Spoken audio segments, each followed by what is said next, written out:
예, 펭귄과 곰돌이 있네요. 자, 그림과 같이 크기가 서로 다른 지금 3개의 펭귄 인형과 4개의 곰 인형이 두 상자 A, B의 왼쪽부터 크기가 작은 것에서 큰 것 순으로 담겨져 있다. 상자 A, 상자 B.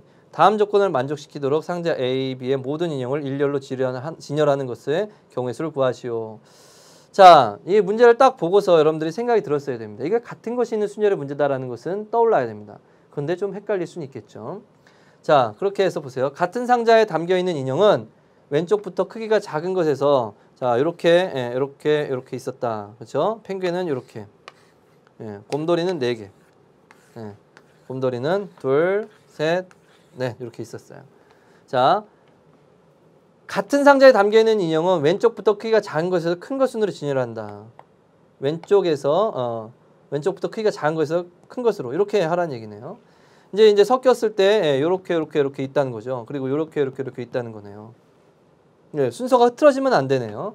그러나 이게 얘보다 얘가 지금 얘가 더 크긴 한데 요거는 상관없네요. 종류가 다를 때는. 그러니까 얘하고 얘 순서는 꼭 크기 순으로, 얘하고 얘 순서는 또 크기 순으로 꼭 있어야 된다. 근데 여기에 또 하나 조건이 들어있어요. 상자 A의 왼쪽에서 두 번째 펭귄 인형은 상자 B의 왼쪽에서 두 번째 곰 인형보다는 앞에 있어야 된다. 그러니까 얘죠, 얘. 두 번째 크기, 두 번째 펭귄 인형은 두 번째 곰 인형보다는 지금 왼쪽에 있어야 된다. 하나, 둘, 이렇게 돼야 된다. 얘하고 얘는 얘가 이쪽에 있어야 된다는 얘기예요. 왼쪽에. 그러니까 이런 것은 꼭 지켜라라는 겁니다. 크기도 지키되 종류가 다른 것 중에서 얘하고 얘의 크기는 얘가 이쪽에 있어야 되는 거야. 얘네들 순서 바뀌면 안 돼. 얘가 이쪽에 오면 안 된다는 거예요. 이쪽에 두 번째, 세 번째 사이에 여기 오면 안 된다. 이런 데 오면 안 된다는 얘기죠. 무슨 말인지 알겠어요? 그래서 같은 것이 있는 순열이긴 한데 이게 어떻게 해야 될까? 펭귄하고 곰을 같은 문자로 둔다고 해결이 되는 것이 아니죠. 그게 해결이 되진 않아요. 얘하고 얘의 순서도 있기 때문에 그런 방법은 아니겠구나. 뭐 찾으면 찾을 수도 있겠지만 복잡할 것 같다. 그러면 어떻게 하는 것이 좋을까? 그래서 이제 한번 생각해 보자고요. 이제 생각해 보자.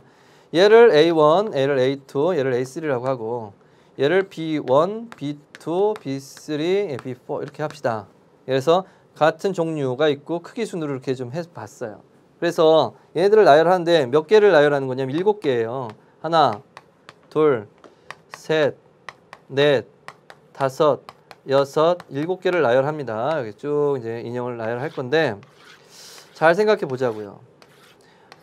어려운 것일수록 한 번쯤 나열해 보는 것도 나쁜 것은 아니에요. 얘가 나열이 돼 있으니까 이걸 보고서 유추를 해야 돼요. 자, 이제 해보자고요. 가정을 해보자. 뭘 가정을 해볼 것이냐. 기준이 뭐가 돼야 될까요? 그러니까 우리의 기준은 지금 얘하고 얘예요. A2하고 B2의 위치 관계가 지금 중요하단 말이죠. 그렇죠? 잘 생각해보면 여기에서 A2하고 B2가 이렇게 위치해 있었는데 나열을 한번 해보면 알아요. A2하고 B2 좋아. 그러면 A2가 여기 올 수 있을까? 여기 올 수가 없어요. 왜냐하면 A2 앞에는 반드시 A1이 오기 때문에 그래 여기는 올 수가 없겠구나. 그러면 B2도 여기도 올 수 없죠. 왜냐하면 B2의 앞에는 반드시 뭐가 있어야 되냐면 B2의 앞에는 B1도 있어야 되고요. A1과 A2도 있어야 돼요. A1과 A2도 반드시 B2의 앞에 위치해야 됩니다. 반드시예요, 얘는. 왜? B2의 앞에 있어야 돼, B1은. 그리고 A2하고 B2를 비교했을 때 요 B2 앞에 A2가 있어야 돼. 이런 건 괜찮아요. 이런 거는. A2 이런 건 괜찮아요. A1, B1, A2는 괜찮아요. 그리고 B1이 이쪽으로 와도 되긴 돼. B1, A1, A2는 괜찮아요. 그런데 어쨌든 앞에 있어야 돼. 얘네 3개는. B2의 앞에 있어야 돼. 반드시. 그러니까 B2는 요 첫 번째 1, 2, 3, 4, 5, 6, 7 이제 자리가 있다면 7개의 자리가 있다면 B2는 여기는 절대로 올 수가 없어요. 절대 올 수가 없다고요. 여기는 앞에 올 수 없어요. 1, 2, 3번 자리는 B2가 올 수가 없어요. 그러니까 B2가 올 수 있는 것은 여기 그리고 여기도 올 수 있죠. 근데 여기도 안 돼요. 왜 그럴까요? 생각해 보세요. 여기에 B2가 올 수 있어요? 없어요. 왜? B2의 뒤에 반드시 B3, B4가 와야 돼요. B2의 뒤에 반드시 B3, B4가 와야 된다고. 순서대로 나열하라고 그랬으니까. 그러니까 7번째도 올 수가 없어. 그렇구나. 6번째도 올 수가 없어. 그렇죠. B2 뒤에는 B3, B4가 와야 되는데 없잖아요. 늘 자리가 없거든. 그러니까 B2는요. 네 번째 아니면 다섯 번째만 올 수가 있는 겁니다. 예, 이런 것들을 예, 생각해낼 수 있어야 돼요. 예, 그래서 예, 첫 번째 경우, 두 번째 경우 이렇게 나눠서 계산을 해야 되는 거예요.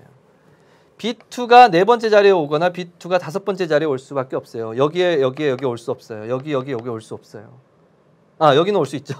근데 이제 분류해 놓은 거니까 B2는 예, B2가 여기 올 수 없고 여기 올 수 없기 때문에 네 번째 아니면 다섯 번째 와야 된다. 자, 그러니까 B2 앞에는 뭐가 반드시 와야 돼요? 여기 왔다면 B2 앞에는 여기에는 A1, A2, B1만 올 수 있어요. 다른 건 들어갈 수 없어요. 그렇죠? 다른 건 들어갈 수가 없어요. A1, A2, B1만 들어갈 수 있죠. 됐어요? 예. 자, 그러면 여기에는 이제 또 뭐가 올 수 있냐면 여기에 올 수 있는 것은 B1, B2, 그러면 여기는 B3, B4, 그 다음에 예, A3 이런 게 올 수 있겠죠. 이런 게 순서대로 이제 나열되면 되는 거예요. 얘네들이. 무슨 말인지가 돼요? 예, 그럼 요 앞에는 그러면 이게 뭐 어떻게 오겠어요? B2가 왔다. B2가 왔다. 그러면 이 뒤에는 반드시 B3, B4가 와야 되니까 여긴 고정이네. 그러니까 요 앞에 뭐가 와야 돼? A1, A2, A3하고 B1을 배치하는 방법의 가지수만 생각해 주면 되는 거예요. 그러니까 B2가 이 자리에 오는 순간 얘네는 고정이에요. 그러니까 얘네들만 일렬로 나열하는 방법의 가지수를 세워주면 되는 거고 B2가 여기 온 순간 예, 얘네들을 일렬로 나열하는 방법의 가지수만 세워주면 되고 얘네들을 일렬로 나열하는 방법의 가지수만 세워주면 된다라는 거예요. 그래서 1번의 경우는 몇 가지가 됩니까? A1, A2, B1을 일렬로 나열하는 방법의 가지수는 네모, 동그라미를 일렬로 나열하는 방법의 가지수와 동일하죠. 왜냐하면 A1, A2는 같은 것이라고 봐야 되니까. 그리고 같은 것이라고 봤죠? 그러니까 네모, 동그라미, 세모, 사실 뭐 동그라미, 네모, 세모 이렇게밖에 안 나오잖아요. 동그라미, 세모, 뭐예요 이거? 세모가 되는 거죠. 그러면 요 세모의 자리에는 반드시 뭐가 들어가면 앞에 세모에는 A1, 뒤에 세모에는 A2죠. A1, A2가 들어가야 되는 거예요. 그렇죠? A1, A2. 순서가 정해져 있단 말이에요. 작은 것이 있죠. 큰 것이 있죠. 그리고 여기에는 B1, B1이 들어가면 되죠. 이렇게 세 가지가 나와요.